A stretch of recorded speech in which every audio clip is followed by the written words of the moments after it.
शिव महापुराण वर्णन करती है किसी भी छठ के दिन, चाहे अंधेरी की छठ हो, चाहे उजाले की छठ हो, किसी भी छठ के दिन अगर षडानंद कार्तिकेय जी महाराज का नाम लेकर 6 बेलपत्र और उस 6 बेलपत्र पर 6 दुर्वा, 6 पुष्प, 6 अक्षत के दाने रखकर षडानंद कार्तिकेय बाबा के स्मरण कर कर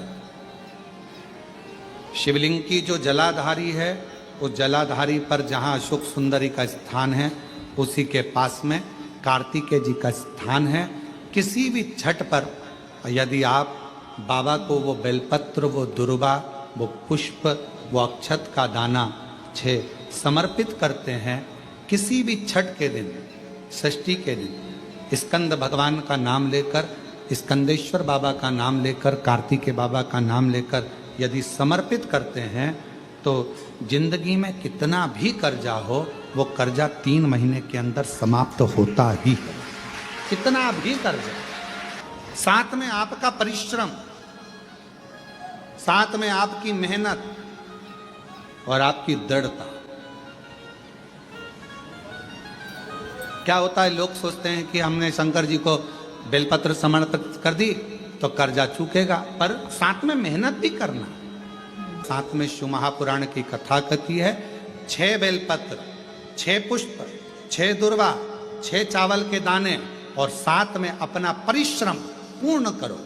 छठ के दिन स्कंद भगवान का नाम लेकर, स्कंदेश्वर का नाम लेकर भगवान शंकर के जलाधारी पर समर्पित करो, शिव जी से प्रार्थना करो और अपनी मेहनत को 4 चांद लगाओ। कर्जा चूकेगा जरूर, समाप्त जरूर।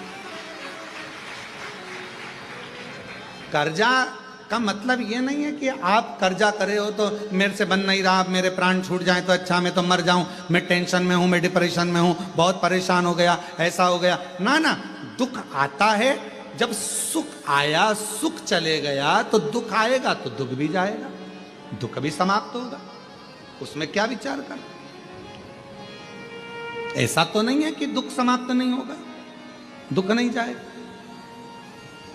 सुख आया है, जब हमारे अच्छे दिन अगर समाप्त हुए हैं तो दुख भी समाप्त जरूर होगा, फिर वापस सुख आएगा। थोड़ा हिम्मत, थोड़ा धैर्य, थोड़ा हृदय पर भाव एकाग्रित करो कि नहीं नहीं, मेरा शंभु, मेरा शंकर, मेरा त्रिकालदर्शी, मेरा कैलाशी, मेरा अविनाशी, मेरा शिव मेरा दुख काट।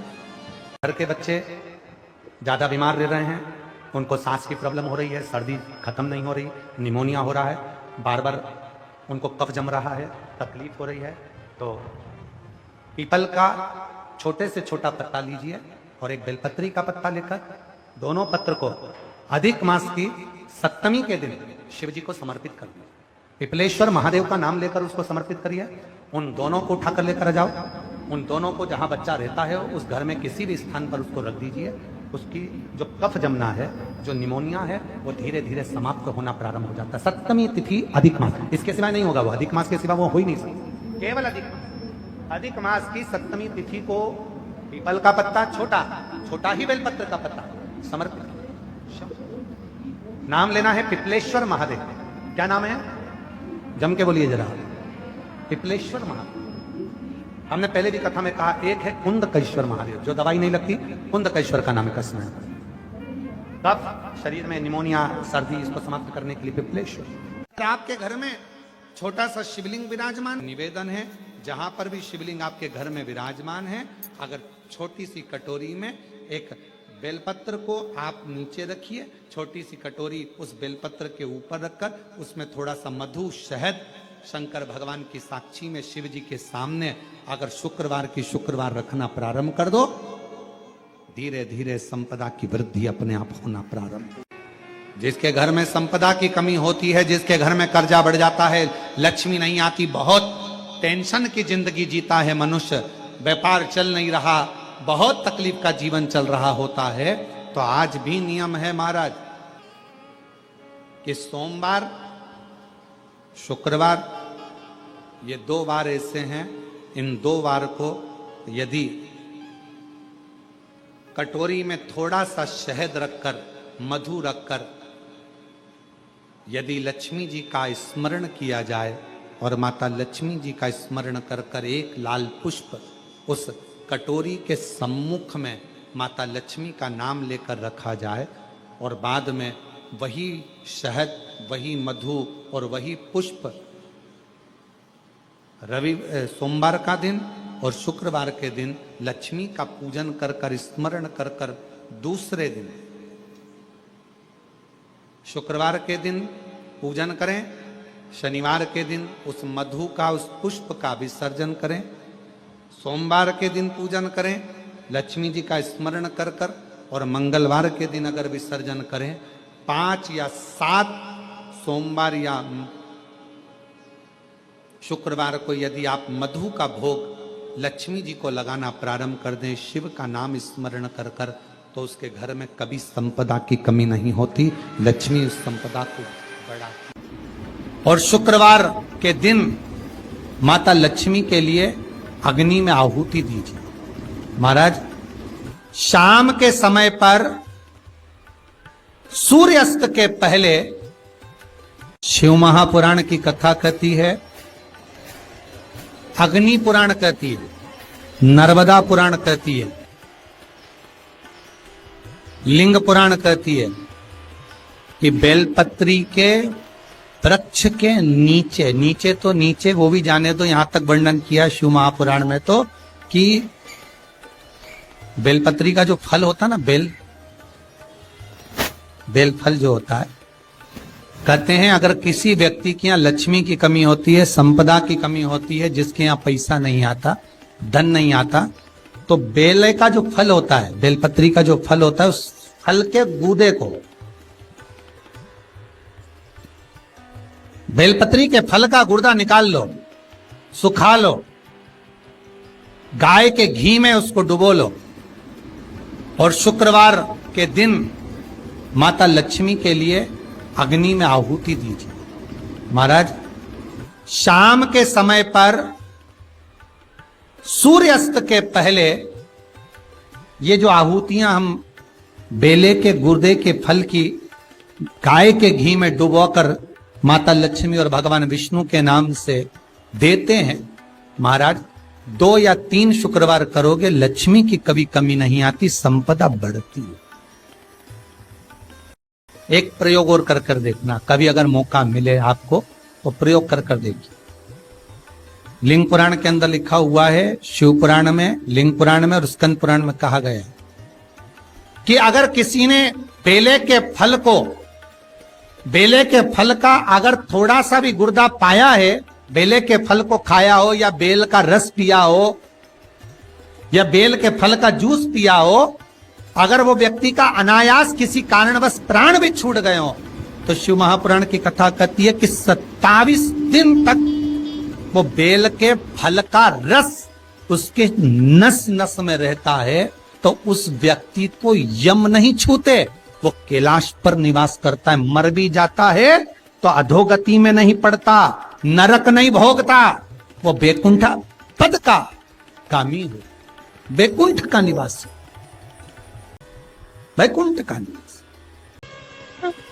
ये जो शिव जी को चढ़ती बेलपत्री हुई, शमी पत्र हुआ, मदार का पुष्प, आंकड़े का जो पुष्प हुआ, ये सब साधारण नहीं है साहब। शंकर का एक एक गुण तत्व ग्रहण करने वाले, शंकर का अनुमोदन करने वाले, शिव को एक एक वस्तु जो चढ़ने वाली साधारण नहीं। विष्णु पुराण कहती है, स्कंद पुराण कहती है महाराज कि भगवान नारायण स्वयं इस जड़ के नीचे अपना विश्राम करते हैं महाराज, इस जड़ के नीचे। प्रयास करा करो, एक चुटकी हल्दी, कितनी?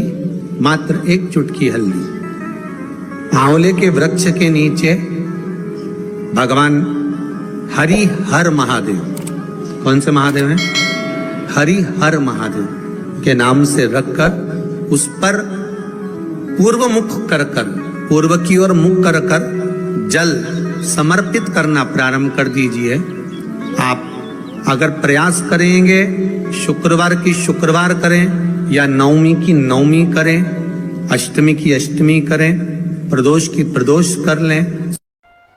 अधिक मास का महीना भगवान शिव के स्मरण का माह, ठाकुर जी के भजन का महीना, भगवान नारायण के लाड लड़ाने का महीना। खूब प्रेम से भजन, जितना भजन कर सकते हो उतना, और काउंट कर नहीं कि कितना भजन करा है। कई लोग हाथ में वो बटन दबाते रहते हैं, राम राम राम राम। काउंट नहीं करना है, कर लो जितना कर सकते हो। अधिक मास के महीने में जितना पुण्य कमा सकते हो कमा। पार्थिव शिवलिंग के निर्माण का, और उसमें एक बात कही गई कि जब संसार का मनुष्य, मृत्यु लोक में रहने वाला मानव, मृत्यु लोक में रहने वाला मनुष्य मिट्टी के शिवलिंग का निर्माण करता है, पार्थिव शिवलिंग का निर्माण करता है, और जिस घर में पार्थिव शिवलिंग का निर्माण होकर उसकी पूजन होती है, घर का सदस्य उस पर अगर एक बूंद जल समर्पित कर देता है, तो जितने घर के सदस्य होते हैं उस पार्थिव शिवलिंग के निर्माण को करने वाले होते हैं, पूजन करने वाले होते हैं, उनको 6 महीने तक किसी बड़ी बाधाओं को झेलना नहीं पड़ता, वो दुख अपने आप कट जाएगा। कि स्कंद भगवान के अगर केवल स्कंद पुराण को भी कोई जीव श्रवण कर लेता है तो मृत्यु, जीते जी भी उसके लिए मार्ग प्रशस्त होकर एक बार वो भगवान का दर्शन भले वो किसी रूप में करे, पर मरने से पहले उसको ऐसा महसूस होता है कि मैं बैकुंठ का दर्शन कर कर आया हूं। ये उसको भान होता है स्कंद पुराण को मात्र श्रवण कर लेने से। मात्र श्रवण, स्कंद भगवान का पूजन करा, भगवान शंकर का शिवलिंग बनाया, शंकर भगवान के गणेश जी को और स्कंद देव को बिठाकर पूजन किया। इतना पूजन करा विश्वामित्र और सत्याव्रत ने, इतना पूजन करा, भगवान विष्णु ने कहा नया रास्ता बना दिया जाए। विश्वामित्र जी ने धर्म से स्कंद देव से कहकर एक मार्ग का निश्चय किया। उस मार्ग पर राजा सत्याव्रत चलकर जाने लगे। जब थोड़ी दूर पर राजा सत्याव्रत पहुंचते से उसी समय पर इंद्र को जलन होने लगी कि जीते जी तो कोई आ ही नहीं सकता, तो मरा हुआ ये जीते जी कैसे आ गया। इतने में इंद्रदेव ने उसी समय राजा सत्याव्रत को ऊपर से नीचे धक्का मार दिया। धक्का दिया, राजा सत्याव्रत नीचे आ गया।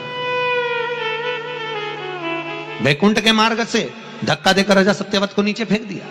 राजा सत्याव्रत ने विश्वामित्र जी से कहा मेरा तप, मेरी साधना और स्कंद देव ने मुझे मार्ग दिया, इसके बाद भी इसने नीचे क्यों फेंका मैं नहीं जानता, पर तू चिंता मत कर। विश्वामित्र जी ने कहा फिर स्कंद देव की पूजन कर।